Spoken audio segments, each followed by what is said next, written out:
அனைவருக்கும் வணக்கம். நம்ம எதிர்நீச்சல் சீரியல்ல என்னெல்லாம் சுவாரஸ்யமான விஷயங்கள் நடக்க போகுதுன்னு பார்க்கலாம் வாங்க. நம்ம நந்தினி பாத்தீங்கன்னா ஞானத்துக்கிட்ட அந்த இன்விடேஷனை கொடுத்துட்டு அவங்க போயிட்டாங்க. அங்க நம்ம ஞானம் ரொம்பவே வருத்தப்படுறாரு.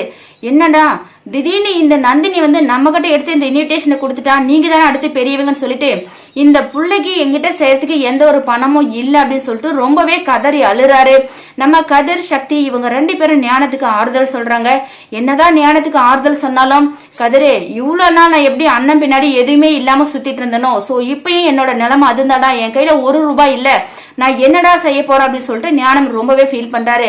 ஆனா நம்ம சக்தி பார்த்தனா, அண்ணானே கொஞ்சம் அமைதியா இருந்தா, நீ எதுக்கும் கவலைப்படாத, கண் கலங்காத, நம்ம கிட்ட காசு பணம் இல்லைன்னா என்ன, நம்ம எல்லாரும் ஒத்துமையா இருக்குங்கல்ல, இதுவே ஒரு பெரிய மொய் விருதுன்னு அப்படின்னு சொல்லிட்டு நம்ம சக்தி சொல்றாரு.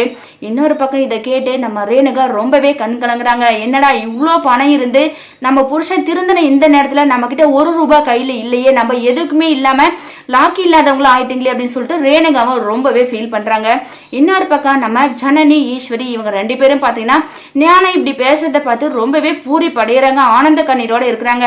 மாமா நீங்க எதுக்கும் கவலைப்படாதீங்க, அதாவது சக்தி சொன்ன மாதிரி நம்ம கிட்ட பணம் காசு இல்லைன்னா என்ன, நம்ம எல்லாரும் ஒத்துமையா இருக்கிறாங்களே, நம்ம ஒத்துமையா இருந்து இந்த ஃபங்க்ஷனை நல்லபடியா எடுத்து செஞ்சா சோ அதுவே ரொம்பவே சந்தோஷம், நம்ம நந்தினியோட அக்காவுக்கும் அவங்களோட அப்பாவுக்கும் இதுவும் ரொம்பவே சந்தோஷம் அப்படின்னு சொல்லிட்டு ஜனனி எடுத்து சொல்றாங்க.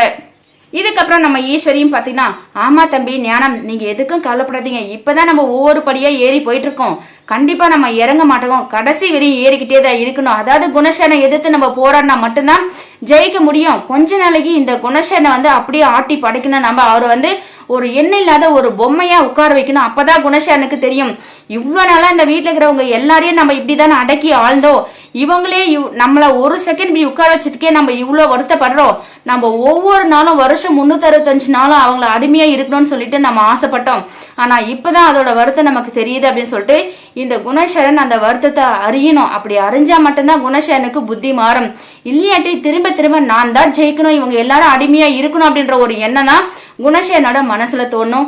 சோ அதனால நம்ம யாரும் அடங்கிடக்கூடாது, இந்த குணசேகரனை எதிர்த்து போராடியே ஆகணும், ஒவ்வொரு விஷயத்திலையும் ஜெயிச்சுக்கிட்டே இருக்கணும், இதுக்கு நீங்க 3 பேரும் எங்களுக்கு சப்போர்ட்டிவா இருந்தா சோ அதுவே எங்களுக்கு ரொம்ப சந்தோஷம் அப்படின்னு சொல்லிட்டு ஈஸ்வரி நல்லாவே எடுத்து சொல்றாங்க.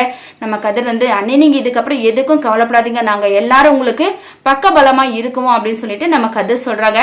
இதுக்கப்புறம் குணசேகரன் என்ன அமைதியாவே இருக்க போறாரு? கண்டிப்பா அமைதியா இருக்க போறதுல, ஒருவேளை இவங்களுக்கு சப்போர்ட் பண்ற மாதிரி நடிக்குவாரு, இல்லையாட்டி இவங்களுக்கு அகேன்ஸ்டா பல பிளான்களை போட போறாரு குணசேகரன் கரிகளை வச்சு. இன்னொரு பக்கம் ராமசாமி கிருஷ்ணசாமி அவங்க இன்னும் குணசேகரனை சந்திக்கவே இல்லை, சந்திச்சா கண்டிப்பா வேலையா இவங்க அண்ணன் தம்பிங்க எல்லாரையும் பிரிச்சு ஆகணும், இந்த பெண்களுக்கு எந்த ஒரு வேலையும் கிடைக்க கூடாது அப்படின்னு சொல்லிட்டு தான் குணசேகரன் ஆளா பிளான் போடுவாரு. ஆனா குணசேகரன் என்ன பிளான் போட்டாலும் சோ இவங்க எல்லாரும் வேலைக்கு போறது உறுதி.